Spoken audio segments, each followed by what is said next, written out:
오늘은 야고보서 1강으로 첫 번째 시간입니다. 그래서 야고보서 개요로 알아보도록 하겠습니다. 야고보서는 말 그대로 이제 박해 가운데 있는 성도들에게 참된 믿음은 말이 아니라 순종과 사랑, 선행으로 나타나는 살아있는 믿음임을 가르치며 시험을 인내하고 거룩한 삶과 기도로 공동체를 세워나갈 것을 권면하는 신앙 서신입니다. 이것은 다시 말해서 야고보서가 행함으로 구원받는 것을 가르치는 것이 아니라, 야고보서 행함이 많이 강조되어 있죠. 그래서 구원받는 참된 믿음은 반드시 순종과 사랑의 행함으로 드러나야 된다는 것을 가르치는 서신입니다. 이 야고보서는 이제 종교개혁자 루터는 루터가 깨달은 것이 이제 로마서 3장 28절에 로마서를 통해서 이제 로마 카톨릭이 그 계속된 어떤 고행과 수행 이거를 통해서 이 답이 안 나오는, 그래서 노마서를 읽고 루터가 깨달았다는 겁니다. 이 믿음으로 의롭게 되는 것이지 행함으로 의롭게 되는 것이 아니다. 그런 것을 통해서 이제 그걸 깨닫고 95개조 이제 반박문을 붙이게 된 거죠. 그래서 그 대표적인 말이 로마서 3장 28절에 그 칭의의 그 근거로 사람이 의롭다 하심을 얻는 것은 율법의 행위에 있지 않고 믿음으로 되는 줄 우리가 인정하노라. 이런 어떤 말씀이에요. 그래서 믿음으로 의롭게 되는, 믿기만 하면 되는데 수없이 지금도 이제 로마 카톨릭은 어떤 행함을 강조하죠. 근데 행함이 필요 없는 건 아니에요. 어떤 사람은 행함이 필요 없다고도 얘기를 합니다. 그래서 루터는 이 당시에 1552년 독일 신약성경 서문에서 이렇게 말했다고 합니다. 나는 야고보서를 참으로 지푸라기 서신이라고 생각한다. 이는 그 안에는 복음적인 성격이 거의 없기 때문이다. 이렇게 얘기를 했다는 거예요. 그래서 이제 지푸라기 서신이다. 이게 좀 낮게 봤다는 거예요. 다른 서신보다. 그래서 신약의 뒤쪽에 배치했다는 거예요. 히브리서, 요한, 이런 어떤 야고보서나 이런 어떤 서신들을 좀 낮게 봤다는 거예요. 그래서 이 루터의 핵심 교례는 아까도 로마서 3장에 얘기했던 것처럼 오직 믿음으로 의롭다함을 얻는다. 이거는 맞는 얘기예요. 믿음으로 의롭다는 것은 믿음으로 구원을 받았다. 이런 얘기예요. 제사 안 받고 구원 받았다. 이것을 얘기를 합니다. 그러면 우리는 야고보서는 행함을 얘기하는데 이것이 서로 충돌하지 않느냐, 이제 이런 생각을 해볼 수 있어요. 그러나 이거는 충돌을 말하는 것이 아니라는 것을 우리가 좀 이따가 이제 한번 살펴보도록 하겠습니다. 우리가 바울 서신을 이렇게 우리가 계속 그 강해 설교를 하고 있는데, 지금 이제 교리 서신도 다 했고 옥중 서신도 우리가 강해를 다 했어요. 이제 재림 서신도 했고, 이제 목회 서신도 디도서를 통해서 했고, 이제 빌레몬서, 히브리서도 다 했습니다. 그래서 이 마지막에 이제 공동 서신인 야고보서부터 이제 공동 서신을 마무리 하나씩 앞으로 기회 있으면 해가 나가도록 하겠습니다. 이 야고보서의 저자는 우리는 이제 예수님이 12제자로 오해할 수 있어요. 야고보가 12제자 중에 하나죠. 그런데 예수님의 형제, 육신의 형제인 야고보예요. 육신의 형제. 예수님의 육신의 형제는 마태복음 13장에 그러잖아요. 야고보, 요한, 시몬, 유다, 이렇게, 그 다음에 누이들이 함께 있지 않느냐. 그리고 최소한 예수님의 형제가 예수님 외에 6명 정도 있다고 성경은 말하죠. 그래서 이제 예수님의 그 형제 야고보는 예수님을 믿지 않았어요. 생전에는. 이제 부활 후에 믿게 됐죠. 부활 후에. 생전에 믿겠어요. 그래서 이 야고보는 초대교회 예루살렘 공의의 지도자였어요. 예루살렘 공의의 어떤 대표 지도자로서 활동을 했죠. 그래서 이것은 이제 예루살렘에서 기록이 됐습니다.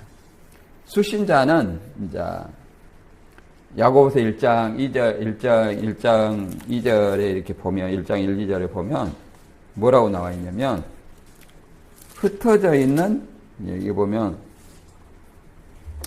하나님과 주 예수 그리스도의 종 야고보는 흩어져 있는 12지파에게 문안하노라. 뭐 12지파니까 저기 유대인 예수님을 안 믿는 유대인이 이렇게 생각할 수 있는데 그게 아니라 예수님을 믿는 유대인. 히브리서와 좀 이렇게 약간 수신자는 같아요. 히브리서도 예수님을 믿는 히브리인, 유대인이고 목적이 달라요. 여기 목적은 히브리서는 말 그대로 율법주의로 돌아가려고 했던 유대 신자에게 보낸 것이고 여기는 흩어져 있는 디아스포라 유대 신자에게 보낸 거예요. 그래서 박해로 팔레스타인 밖으로 흩어진 유대인, 유대 그리스도인을 얘기합니다. 그리고 더 나아가서 영적인 이스라엘 그리스도인에게 얘기를 합니다. 그래서 그리스도인도 12지파라고 말할 수 있어요. 신천지는 자꾸 자기들만 12지파라고 하는데 예수를 믿는 자가 12지파예요. 왜냐하면 예수님이 약속을 했잖아요. 제자들한테. 세상이 새롭게 될 때 이스라엘 12지파를 다스리게 해주겠다. 이렇게 약속을 했어요. 그럼 예수님 재림 때 12지파는 누구냐 이 말이에요. 예수님이 재림할 때 다스려야 될 12지파예요. 신천지는 예수님이 재림해가지고 12지파를 모은다고 하잖아요.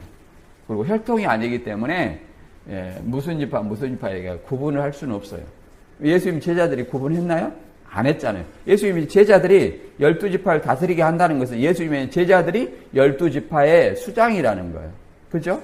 12지파의 수장이에요. 그렇기 때문에 예수님의 제자들처럼 예수님의 복음을 믿는 자가 12지파예요. 그걸 이해를 해야 돼요. 12지파에 들어갔냐 안 들어갔냐. 이미 우리는 12지파에 들어왔어요. 이미. 우리가 이스라엘이고 우리가 유대인이고 우리가 아브라함 후손이에요. 이거는 앞번에 얘기했지만. 그리고 그 당시에는 예배 장소가 성전이 아니라 회당, 시나고게라고 하죠. 성당에서 이렇게 회당에서 예배를 드렸어요. 그래서 유대인 중심으로 전파된 초기 상황을 이렇게 반영을 했어요. 그러니까 이 야고보서가 신약 서신 중에 가장 먼저 쓰인 서신이라고도 얘기를 합니다. 왜 그러냐면 46년에 AD 46년에서 49년경으로 이해를 하고 있기 때문에 굉장히 가장 먼저 쓴 서신으로 우리가 이해를 합니다. 기록 목적은 말 그대로 시련 가운데 믿음을 굳게 세우기 위해 시험을 인내하여 성숙한 신앙이 되도록 권면하고 그 다음에 행함이 있는 믿음을 가르치기 위해 참된 믿음은 반드시 삶의 열매, 삶의 행위로 나타나야 된다는 것을 얘기를 하고 있습니다. 그래서 성도의 거룩한 삶을 권면하기 위해 말, 지혜, 부, 차별, 그다음에 기도 등의 실제적인 어떤 신앙 생활을 이렇게 전반적으로 담고 있어요. 그래서 이 배경은 이제 스데반이 사도행전 8장에 보면 스데반이 순교하잖아요. 그래서 스데반 순교를 기점으로 이제 박해가 극심해집니다. 이때 바울도 스데반 순교하는데 이제 옷을 던졌다는 건 동참을 했다는 거예요. 동의를 했고. 그래서 성도들이 살기 위해서 여러 지역으로 흩어지면서 복음을 전파하게 된 것입니다. 그때 이제 안디옥 교회도 세워지고 그랬죠. 그리고 이제 보면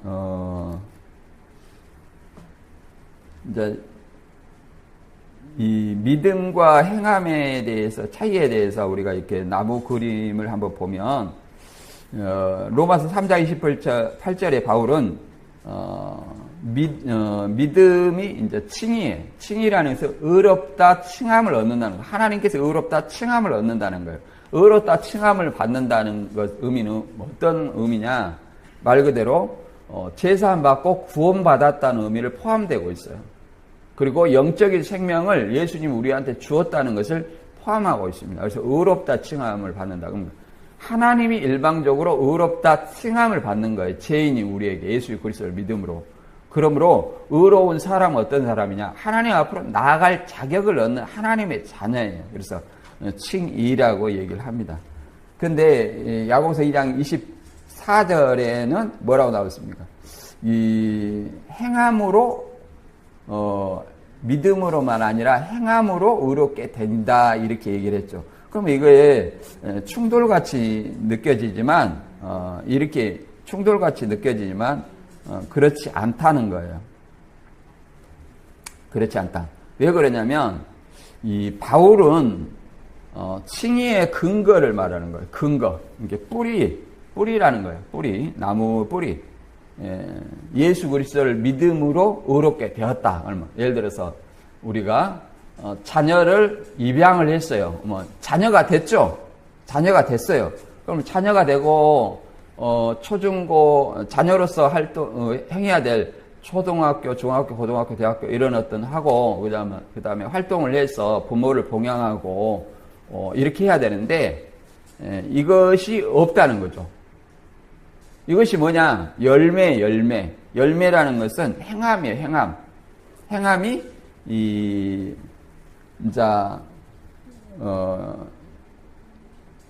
믿음이 뿌리라면 행함은 열매라고 얘기할 수 있어요. 그래서 우리가 이것을 충돌이 아니라 상호관계다. 뿌리와 열매라고 얘기할 수 있습니다. 같은 복음의 하나의 진리라는 거예요.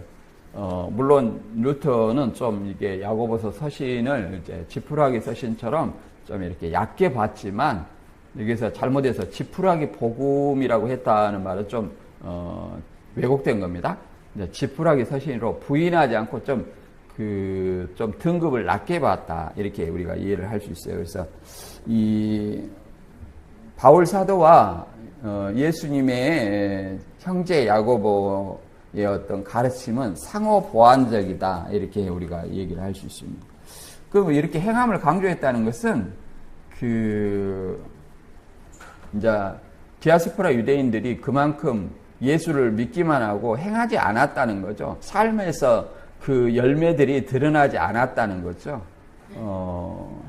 우리가 오늘날도 보면 그런 사람들이 많이 있어요. 예수를 믿는다면서 온갖 악행을 행하고 또 안 믿는 사람보다 더 악하게 행하는 사람들을 많이 봅니다. 그런 것들이 뭐예요? 믿기만 하고 행함에 열매 없는 거예요. 그래서 야고보는 그래서 귀신도 하나님을 믿고 뜬다 이렇게도 말하잖아요. 야고보 2장 19절에. 그래서 행함이 없는 믿음은 그 자체가 죽은 것이라고 말하고 귀신과 같은 믿음이라고 얘기를 합니다. 그래서 이게 충돌이 아니라 믿음은 뿌리라면 믿음이 뿌리라면 행함은 그 열매로 드러난다. 삶 속에서 열매로 드러난다. 이런 것을 알아야 됩니다. 상호 보완적이다. 그래서 이 저자에 대해서 한번 알아보면 주의 형제 야고보입니다.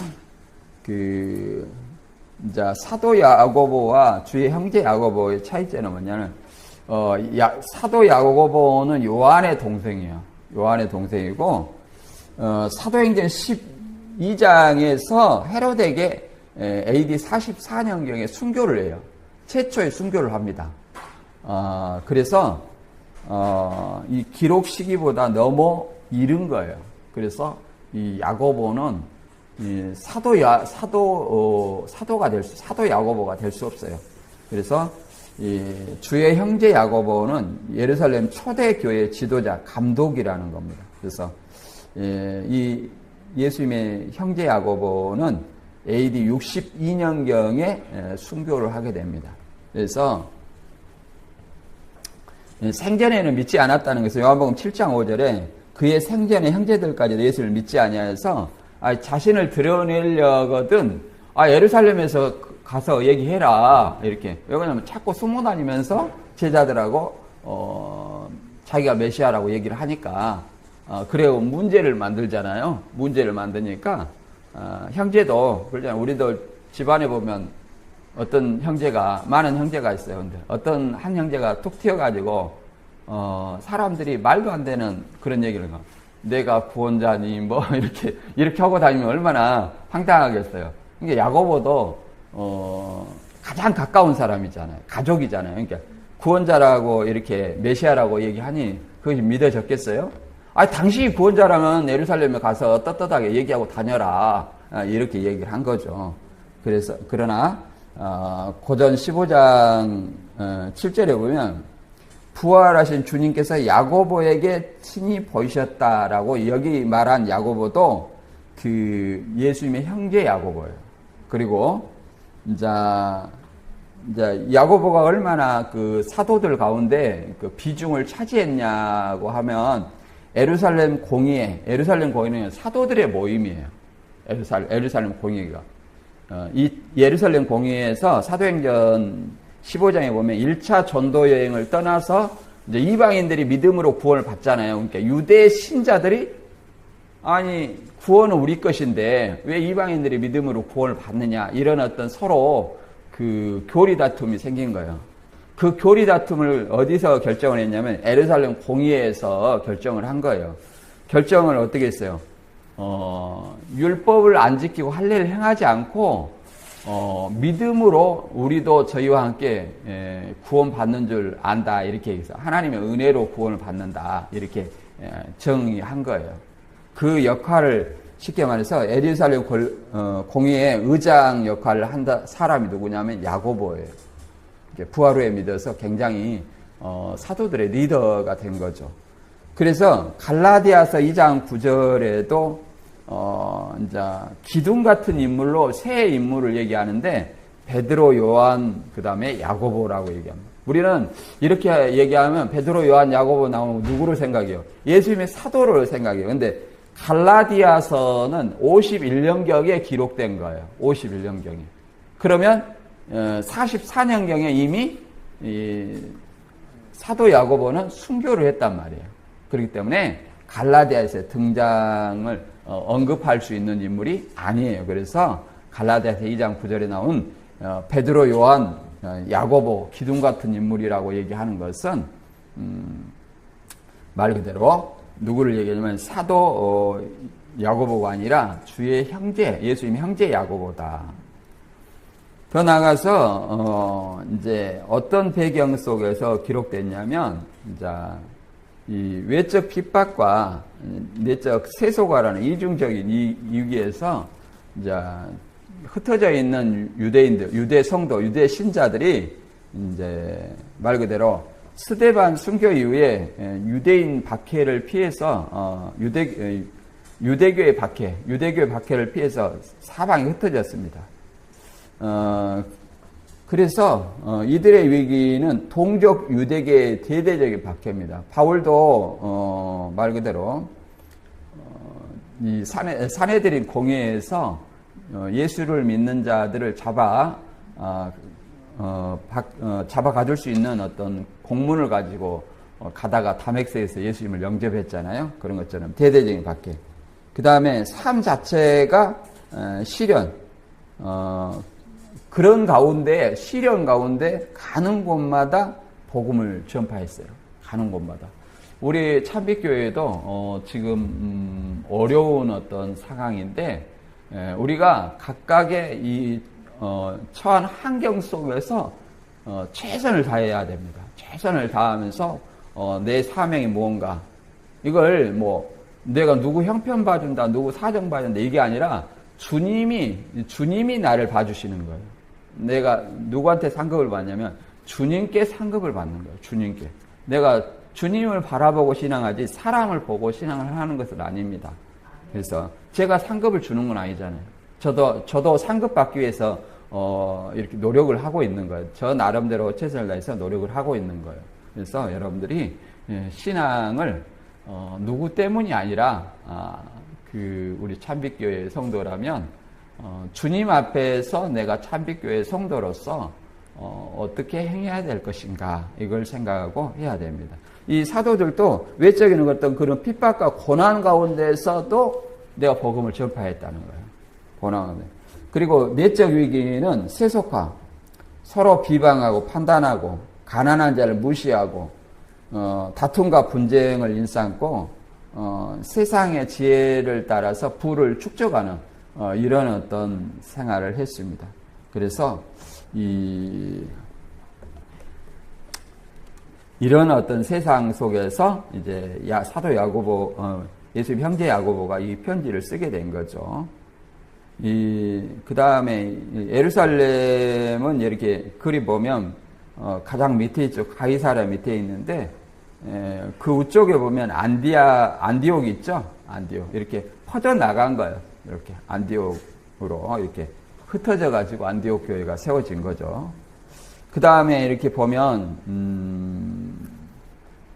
49년경에 사도행전 15년 AD 49년경에 예루살렘 공회가 이제 12사도들의 모임이에요. 12사도들의 모임인데 이 당시에는 이미 사도 야고보는 헤롯에게 순교를 했죠. 복음을 전하다가 순교를 했고 그 다음에 베드로가 있고 요한이 있고 바울이 있고 바나바가 있고 뭐 이렇게 많은 어떤 사람들이 있죠. 이제 바울도 이제 예루살렘에 가서 만난 사람이 야고보와 베드로라고 얘기합니다. 이제 야고보는 예루살렘 공회 의장이었고, 그 다음 베드로는 사도들의 어떤 가장 리더였잖아요. 예수님이 이 양떼를 맡기라 하는 것처럼, 그래서 이렇게 만나고 했다. 그리고 그 다음에 바울서신 이제 공동서신으로 이렇게 1장부터 5장까지 구성되어 있는데, 이제 각 장마다 우리가 크게 보면 이제 시험에 대한 성도의 바른 인식을 얘기합니다. 우리는 시험이 오면 왜 나에게 이런 시험을 줄까? 이렇게 얘기를 합니다. 그런데 그런 시험을 통해서 인내를 이루고 하나님 앞에 조금 더 부족함이 없는 사람으로 만들고자 한다는 거예요. 이게 1장 내용이고, 그 다음에 2장 내용은 이제 행함으로 믿음이 있다고 하면서 그리스도인의 행실을 하지 않는 거예요. 여기서 이제 대표적인 것은 이웃사랑과 이웃사랑의 내용이 대부분입니다. 사랑의 실천, 삶으로 드러나지 않는 어떤 행위, 그런 것들을 얘기를 합니다. 그래서 내 이웃을 내 몸같이 사랑하라 했지만 배고프고 헐벗은 어떤 형제에게 더욱기 하라, 배부르게 하라 하면서 쓸 것을 주지 않으면 그게 무슨 소용이 있겠느냐, 이렇게 하면서 행함이 없는 믿음은 죽은 믿음이라고 얘기를 합니다. 3장에는 혀의 바른 사용으로 얘기를 합니다. 말을 조심해라. 말. 저도 말을 실수할 때 많고, 나중에 생각하면 내 말이 혹여 상대에게 상처가 되지 않았을까 뒤늦게 많이 생각을 하기도 합니다. 실수도 하고. 그래서 야고보서는 혀를 조심하되, 말을 조심하되, 실수가 없는 사람은 온전한 사람이다, 이렇게까지 얘기를 하는 거예요. 그리고 이제 3장에서 3장 후반절부터 5장까지는 이제 세속주의, 말 그대로 부와 재물을 쌓는 것을 얘기를 합니다. 부와 재물을. 그리고 마지막으로 이제 성도가 이제 고난에 대해서 어떻게 대처를 해야 될 것인가, 이렇게 나옵니다. 이렇게 쭉 보면 나와 있죠. 그 다음에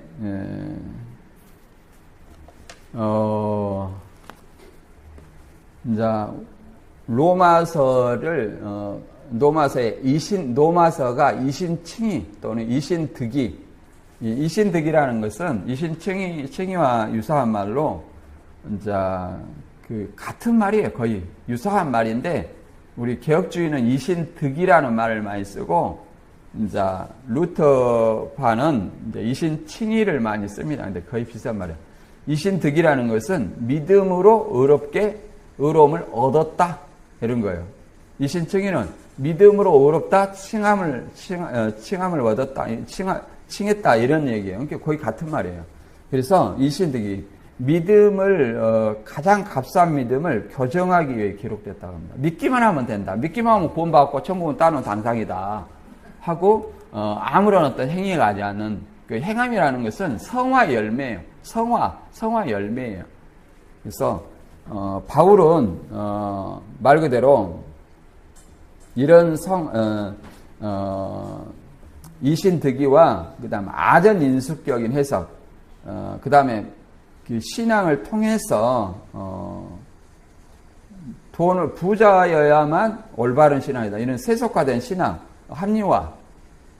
그런 데가 있잖아요. 어떤 분은 예수를 믿으면 부자가 돼야지. 예수를 믿어서 부자가 안 되면 그건 잘못 믿은 것이다. 이런 사람도 있어요. 하나님이 우리를 가난하게 두시겠냐? 억만배 축복을 주시지 않겠느냐? 이렇게 한 사람도 있어요. 실제로. 그런 사람들 또 실제로 어마어마하게 부자들도 많이 있어요. 그런 사람이 그 부를 가지고 그렇게 자랑을 합니다. 그러면 가난한 사람은 예수를 믿어서 부자 되어야 되겠다. 이런 잘못된 판단을 하게 되는 거예요. 그리고 신앙은 고백 하나 이 열매가 신앙을 고백하나 열매가 없다는 거예요. 행위가 없다는 거죠. 그래서 행위가 결여된 믿음은 공허하기 짝이 없다. 오직 했으면 말 그대로 행함이 없는 믿음 자체가 죽은 것이다 라고 야고보서 2장 17절과 26절에 얘기를 한 겁니다. 행함이 없는 19절에는 귀신도 하나님을 믿고 뜬다 이렇게 얘기를 한 거죠.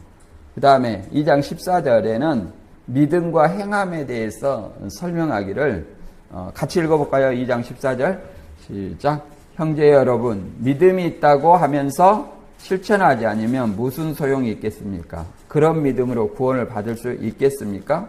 이렇게 개혁한글로 한번 개혁개정으로 읽어보든지요. 2장 14절을 한번 읽어볼까요? 시작.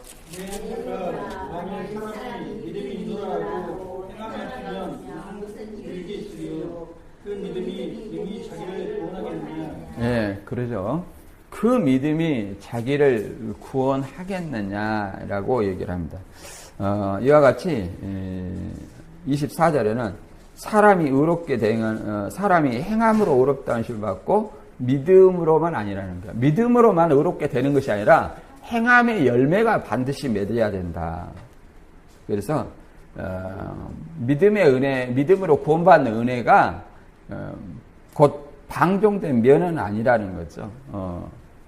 안전한 어떤 구원에 이를 수 있는 주체림 때까지 구원에 이를 수 있는 직통 통로는 아니다.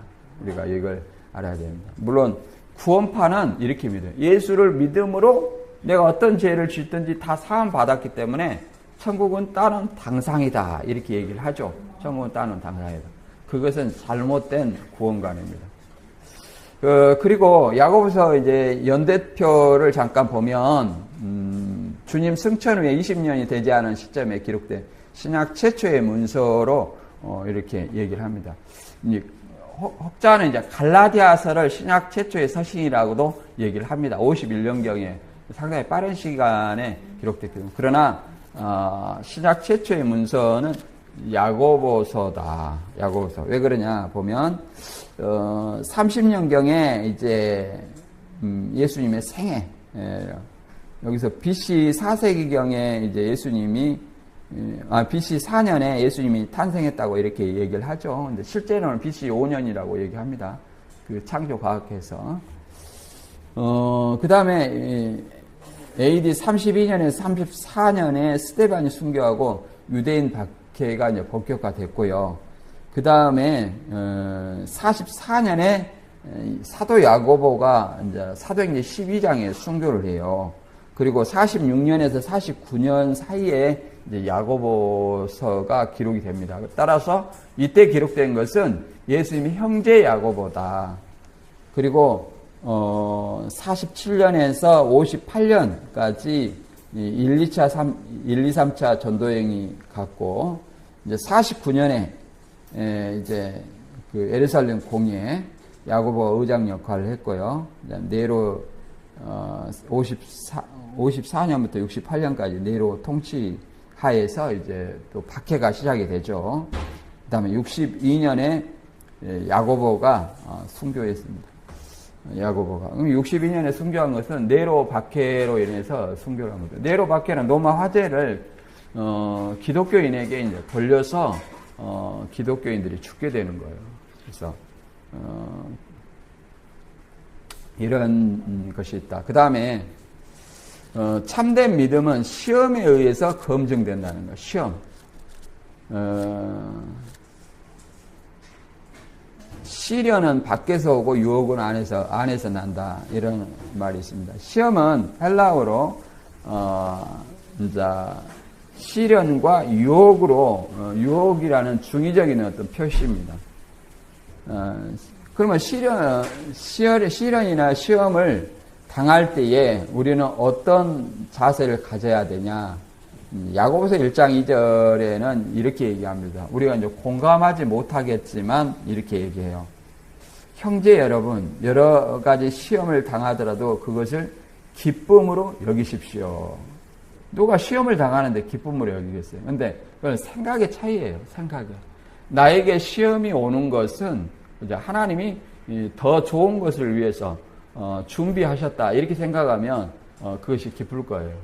그러나 그것을 안 좋게 여기고 왜 나에게만 이런 어떤 시련이 오는가 이렇게 생각하면 그것은 말 그대로 자신에게 있다는 거예요. 그 시련 자체가.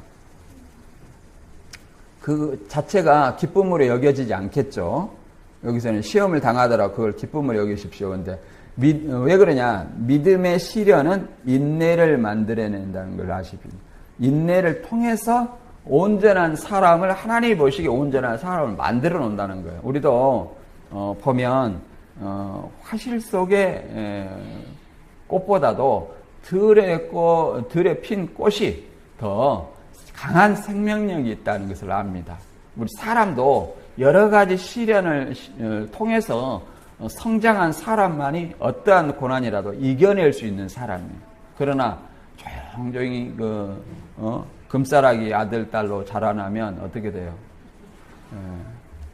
무슨 말 한마디만, 자기 비유상한 한마디만 해도 그냥 난리가 나죠. 회사에 자기 중심적이고. 이것이 좀 차이점입니다. 12절, 야고보서 1장 12절에도 이렇게 얘기를 합니다.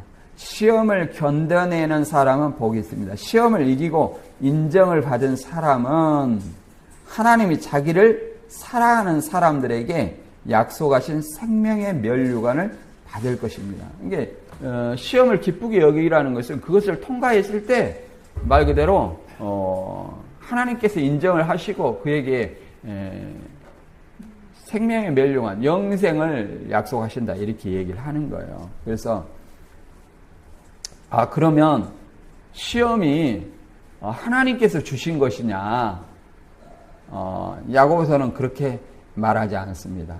야고보서 1장 14절에 사람이 시험을 받는 것은 자기 욕심에 끌려 유혹을 받기 때문이다라고 얘기합니다. 그래서 이 하나님은 야고보서 1장 17절에 안전하고 좋은 모든 선물은 빛을 창조하신 아버지 하나님에게서 온다라고 얘기합니다. 그러니까 아버지 하나님은 온갖 좋은 것을 주신다고 라고 얘기합니다. 그래서 시험의 책임을 하나님께 돌려서는 안 된다고 얘기하는 거예요. 그래서 내 안에 욕망 때문에, 미혹 때문에, 유혹 때문에 시험이 온다라고 성경은 얘기를 하고 있습니다.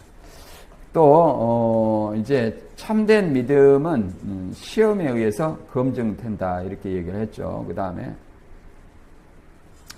2장의 이제 중심 서신의 심장부로서 행함이 없는 믿음 그 자체가 죽은 믿음이다라고 얘기합니다. 그래서 보면 행함이 없는 믿음은 죽은 믿음이다. 이것과 이제 로마서와 상당히 충돌되는 부분이라고 생각할 수 있습니다만은 조금 전에도 말씀드렸듯이 로마서는 의롭다 칭함을 받는 기독교의 핵심 교리예요. 하나님의 자녀로 삼아주는 믿음으로 하나님의 자녀가 되었다는 입양 절차다. 의롭게 칭하는 입양 절차다. 그러니까 입양이 됐으면 아들이 됐으면 어떻게 해야 돼요?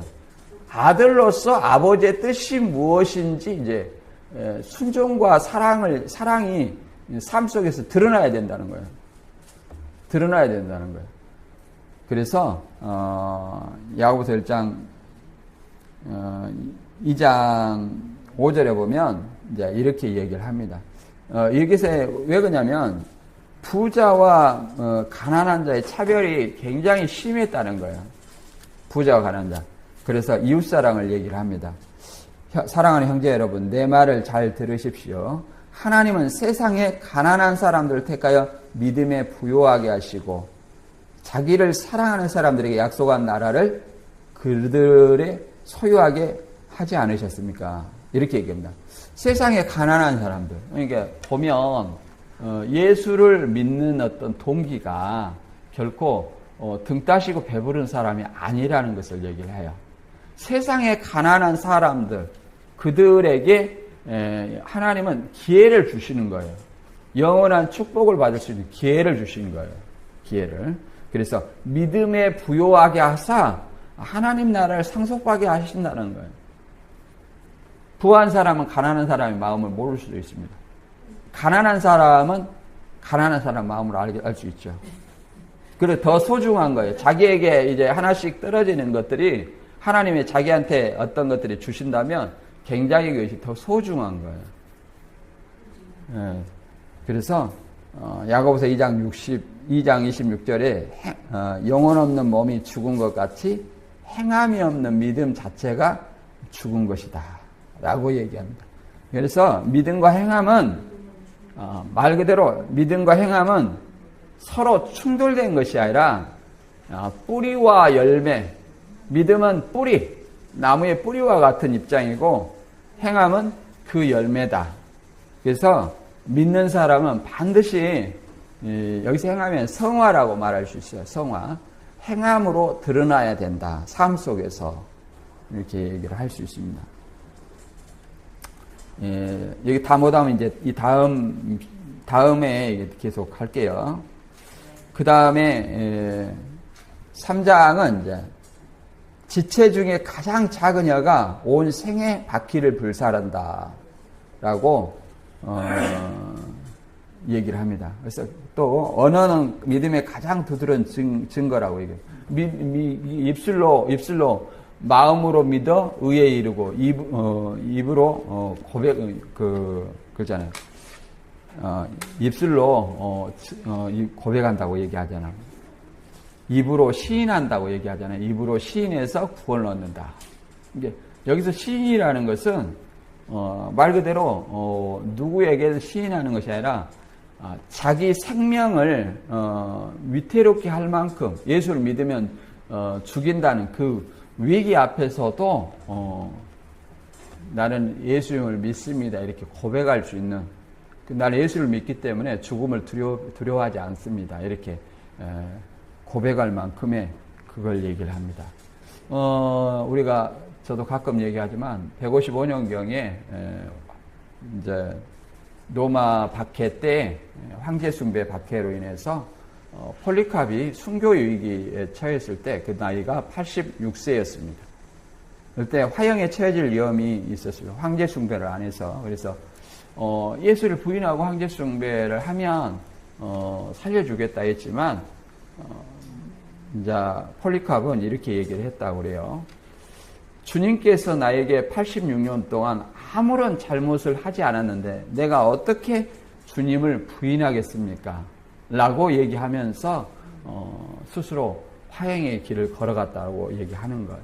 이게 이 마음으로 믿어 입으로 시인하는 이게 진정한 고백이에요. 고백이에요. 그리고 이 혀가 온 생의 바퀴를 불사른다고 얘기하는데 잘못된 가르침과 말 실수에 대한 어떤 경계를 얘기합니다. 혀로 인해서 혀라는 것은 말이죠. 말의 실수, 이제 그 해악성을 얘기를 합니다. 3장 6절에 사람의 혀는 불과 같고 악으로 가득 찬 세계와 같습니다. 혀는 몸의 한 부분이지만 온몸을 더럽히고 우리 생애를 불태우며 끝내는 혀 그 자체도 지옥불에 타고 맙니다. 그래서 우리가 이제 속담에도 말 한마디로 천냥빚을 갚는다라고 하는 얘기도 있고, 예수님도 마태복음 15장에 사람이 입에서 나오는 들어가는 것이 더럽게 하는 것이 아니라 입에 나오는 그 말이 사람을 더럽게 한다라고 얘기를 하잖아요. 예수님 제자들이 손을 안 씻고 빵을 먹어가지고. 그래서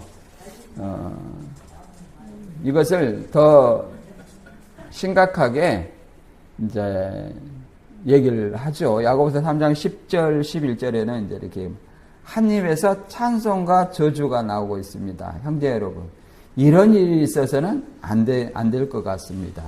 한 샘에서 단물과 쓴물이 함께 나올 수 있겠습니까? 라고 얘기하는 겁니다. 한 입으로 찬송과 저주, 하나님을 찬송하고 또 어디 가서는 저주스러운 어떤 말이 나온다는 거예요. 그래서 이런 어떤 위선적인 신앙을, 이거 위선적인 신앙이죠. 이런 위선적인 신앙을 이렇게 얘기를 합니다. 그래서 말을 우리는 참 신중하게 해야 됨을 얘기를 합니다. 내 말 한마디로 인해서 상처받고, 내 말 한마디로 인해서 또 기뻐하고, 이런 것들이 다 말 때문에 그런 거예요. 근데 진정한 말의 힘은 자기 진심에서 나올 때 그 말의 힘을 갖습니다. 가식적인 말은 그냥 형식적인 말, 가식적인 말, 그런 말은 힘이 없어요. 말 그대로 야고보서 2장 14절에도 그렇잖아요. 춥고 배고픈 사람에게, 우리 한번 읽어볼까요? 읽어보고 정리하고 함께요. 야고보서 2장 8, 이게 야고보서 2장 행함이 어떤 행함인지 2장 8절 먼저 읽어볼까요? 시작. 너희가 만일 기록된 대로 이웃을 내 몸같이 사랑하라 하신 최고의 법을 지키면 잘하는 것이니와. 이제 이런 건 이제 차별하는 거예요. 이웃 사랑을 하지 않고 차별하고 막 그러기 때문입니다. 14절 한번 읽어볼까요? 시작. 내 형제들아, 만일 사람이 믿음이 있노라고 행함이 없으면 무슨 유익이 있으리요? 그 믿음이 능히 자기를 구원하겠느냐? 15절 16절. 만일 형제나 자매가 헐벗고 일용할 양식이 없는데 너희 중에 누구든지 그에게 이르되 평안히 가라, 덥게 하라, 배부게 하라 하며 그 몸에 쓸 것을 주지 아니하면 무슨 유익이 있으리요? 그러잖아요. 이게 뭐냐면 형식적인 말이에요. 형식적인. 배고픈 사람에게 아니 라면 사 먹지 그러냐, 이렇게 얘기하는 거. 그잖아요. 뭐 라면 살 돈도 없어가지고 배가 고픈데, 그다음에 아니 집에 쌀이 떨어졌어요. 그러면 라면 먹으면 되지 않느냐, 이런 얘기하고 똑같습니다. 그래서 안 먹어요. 아무튼 이렇게 직접 오늘날에는 뭐 굶는 사람이 거의 없습니다만은, 왜냐면 우리 복지 정책이 잘 돼 있어가지고 교회에서도 무료로 주고 하지만, 이렇게 또 이렇게 헌어수고하면 새 옷이 나와요. 요즘 옷을 안 떨어져요. 하지만 오늘날에는 이렇게 그런 않지만, 진정 타인을 생각하는 어떤 말은 진심에서 나와야 된다. 진심에서 나와야 된다. 따라서 말 그대로 오늘 말을 간단히 뭐 다 하지는 못했습니다. 이 다음 시간에 계속 하겠지만 야고보서 1장과 2장의 내용은 말 그대로 시험이 올 때 그것을 기쁘게 받고 이기라는 내용이며, 2장은 믿음에 머물지 아니하고 반드시 이웃사랑에는 차별하지 않아야 된다는 거예요. 사랑에 실천을 해야 된다는 거예요. 말만 하지 아니하고 믿음이 있다고 하고 행함이 없는 자가 되지 않고 삶 속에서 행함으로 드러나야 진정한 구원을 얻는 믿음이라고 얘기를 합니다. 이제 이런 일화가 있어요. 한 농부가 같은 날 두 그루의 사과를 심었어요. 시간이 흐르자 두 나무도 모두 잎은 무성했지만 한 나무에는 풍성한 열매를 맺었고 다른 나무에는 끝내 열매가 없었다고 합니다. 농부는 나무의 생명은 잎이 아니라 열매가 증명한다고 말합니다. 신앙도 이와 같습니다. 믿음은 구원의 뿌리이고 순종과 사랑의 행함은 그 믿음이 살아있음을 보여주는 진정한 열매입니다. 열매가 우리를 구원하는 것이 아니라 살아있는 믿음은 반드시 열매를 맺게 된다라고 얘기합니다. 그러므로 우리는 말 그대로 말로만 믿음을 고백하는데 머무르지 않고 삶 속에서 행함으로 우리의 믿음을 증거하는 저와 여러분이 되시기를 주님의 이름으로 축원합니다.